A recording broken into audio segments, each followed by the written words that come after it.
जय श्री कृष्णा। स्वागत है आपका आपके अपने चैनल DS भजन में।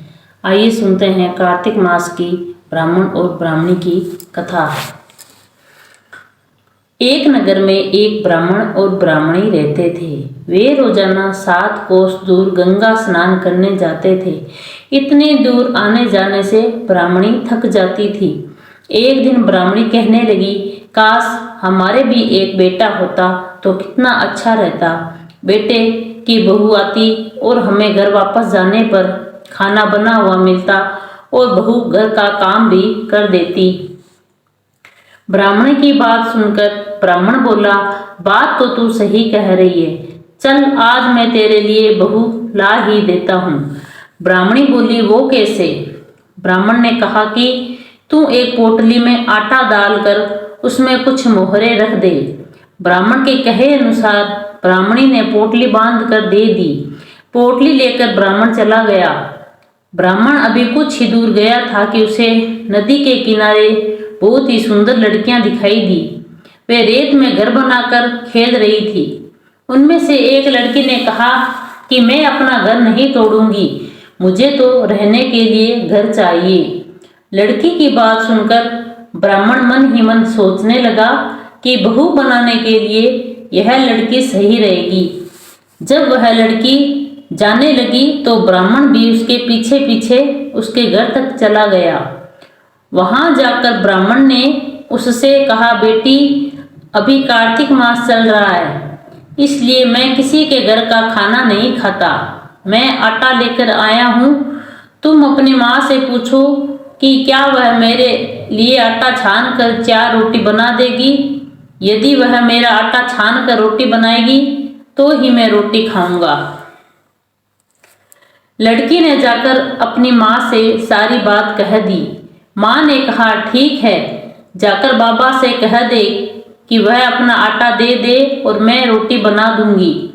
जब वह आटा छानने लगी तो आटे में से मोहरे निकली। वह सोचने लगी, जिसके आटे में इतनी मोहरे हैं उसके घर में कितनी मोहरे होंगी। जब ब्राह्मण खाने खाने बैठा तो लड़की की माँ ने कहा, बाबा क्या आप अपने लड़के की सगाई करने जा रहे हो? तब ब्राह्मण ने कहा कि मेरा बेटा तो काशी में पढ़ने गया है, लेकिन यदि तुम कहो तो खांड कटोरे से विवाह करके तेरी बेटी को अपने साथ ले जाऊं। लड़की की माँ ने कहा, ठीक है बाबा, और फिर खांड कटोरे से अपनी लड़की की शादी करके उसे ब्राह्मण के साथ भेज दिया। ब्राह्मण ने घर आकर कहा, रामू की माँ दरवाजा खोलकर देख, मैं तेरे लिए बहू लेकर आया हूँ।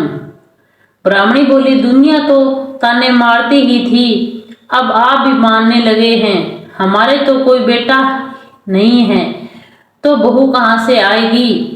ब्राह्मण ने कहा, तू दरवाजा खोलकर देख। जब ब्राह्मणी ने दरवाजा खोला तो सामने बहू खड़ी देखी। उसने बहू का स्वागत किया और आदर सत्कार से अंदर ले गई। अब ब्राह्मण और ब्राह्मणी स्नान करने जाते तो बहू घर का सारा काम करके और खाना बनाकर रखती। वह उनके कपड़े भी धोती और रात को पैर भी दबाती थी। इस तरह काफी समय बीत गया। ब्राह्मणी ने अपनी बहू से कहा कि बहू, कभी भी चूल्हे की आग मत बुझने देना और मटके का पानी खत्म मत होने देना। एक दिन चूल्हे की आग बुझ गई। तब बहू भागी भागी अपनी पड़ोसन के पास गई और कहा कि मेरे चूल्हे की आग बुझ गई है, मुझे थोड़ी आग चाहिए। मेरे सास ससुर सुबह 4 बजे से गए हुए हैं, वह थके हारे आएंगे, इसलिए मुझे उनके लिए खाना बनाना है। तब पड़ोसन ने कहा कि तू तो बावली है, तुझे ये दोनों मिलकर पागल बना रहे हैं, इनके कोई बेटा नहीं है। बहू ने कहा, नहीं ऐसा मत बोलो, इनका बेटा तो बनारस काशी में पढ़ने गया है। तब पड़ोसन ने कहा कि यह तुझे झूठ बोलकर लाए हैं, इनके कोई बेटा नहीं है। अब बहू पड़ोसन की बातों में आ गई और कहने लगी कि अब आप ही बताओ मैं क्या करूं। पड़ोसन ने कहा कि करना क्या है, जब तुम्हारे सास ससुर आए तो जली फुली रोटियां और बिना नमक की दाल बनाकर दे देना। खीर का चमचा दाल में और दाल का चमचा खीर में डाल देना। वह पड़ोसन की सारी सीख लेकर आ गई और जब उसके सासू ससुर घर आए तो उसने ना तो उनका आदर सत्कार किया, ना ही उनके कपड़े धोए। जब उसने सास ससुर को खाना दिया तो सास बोली, बहू आज यह रोटियां जली फुली क्यों है और दाल भी बिना नमक की है। तब बहू ने पलट कर जवाब दिया कि एक दिन ऐसा खाना खा लोगे तो कुछ बिगड़ नहीं जाएगा तुम्हारा। सास ससुर को खरी खोटी सुनाकर वह फिर से पड़ोसन के पास चली गई और बोली, अब आगे क्या करना है। पड़ोसन ने कहा कि अब तुम सातों कोठों की चाबी मांग लेना। अगले दिन जब वे स्नान करने के लिए जाने लगे तो बहू अड़ गई कि मुझे तो सातों कोठों की चाबी चाहिए। तब ससुर ने कहा कि इसे चाबी दे दो, आज नहीं तो कल इसे देनी ही होगी। तब सासू ने बहू को चाबी दे दी। सास ससुर के जाने के बाद जब बहू ने दरवाजे खोले तो देखा कि किसी में अन्न भरा है, किसी में धन भरा है और किसी कोठे में बर्तन बड़े पड़े हैं। तब उसने सबसे ऊपर का 7वां कमरा खोला तो देखा उसमें शिव जी, माता पार्वती जी, गणेश जी, लक्ष्मी जी, पिंपल पथवारी, कार्तिक के ठाकुर राय दामोदर, तुलसा जी का बिरला, गंगा यमुना व 33 कोटि देवी देवता विराजमान है। वहीं पर एक लड़का चंदन की चौकी पर बैठा माला जप रहा है। यह सब देखकर उसने लड़के से पूछा कि तुम कौन हो। तब लड़का बोला कि मैं तेरा पति हूँ, अभी दरवाजा बंद कर दे, जब तेरे माता पिता आएंगे तब दरवाजा खोलना। यह सब देखकर बहू बहुत खुश हुई और 16 श्रृंगार कर सुंदर वस्त्र पहनकर अपने सासू ससुर का इंतजार करने लगी।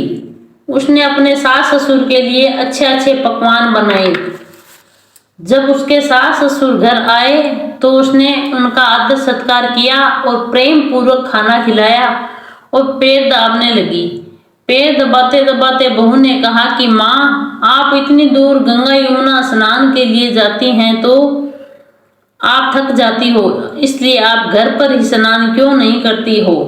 यह सुनकर सासू कहने लगी, बेटी गंगा यमुना घर पर नहीं बहती है।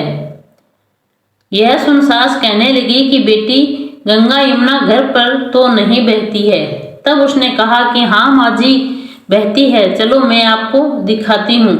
जब बहू ने 7वां कोठा खोला तो दिखाया कि उसमें शिव जी, पार्वती जी, गणेश जी, लक्ष्मी जी, पिंपल पथवारी, कार्तिक के ठाकुर राय दामोदर, तुलसा जी का बिरला, गंगा यमुना बह रही है और 33 कोटि देवी देवता विराजमान है। वहीं चौकी पर बैठा एक लड़का माला जप रहा है। माँ ने कहा कि बेटा तू कौन है। लड़का बोला, माँ मैं तेरा बेटा हूँ। तब ब्राह्मणी ने पूछा कि तू कहाँ से आया है। तब लड़के ने जवाब दिया कि मुझे कार्तिक देवता ने भेजा है। ब्राह्मणी ने कहा कि बेटा यह दुनिया कैसे मानेगी कि तू मेरा बेटा है। ब्राह्मणी ने कुछ विद्वान पंडितों से मदद मांगी। पंडितों ने कहा कि इस पार बहू बेटा खड़ा हो जाए और उस पार ब्राह्मणी खड़ी हो जाए।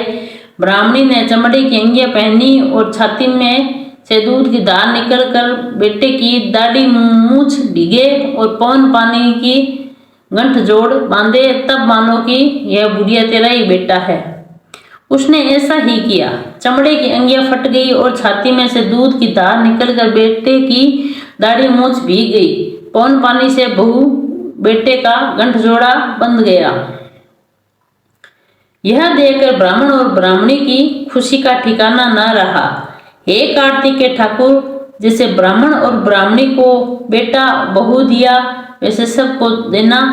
कार्तिक मास की कथा कहने वाले को, सुनने वाले को और हुंकारा भरने वाले को सब पर अपनी कृपा करना। बोलो कृष्ण कन्हैया लाल की जय हो।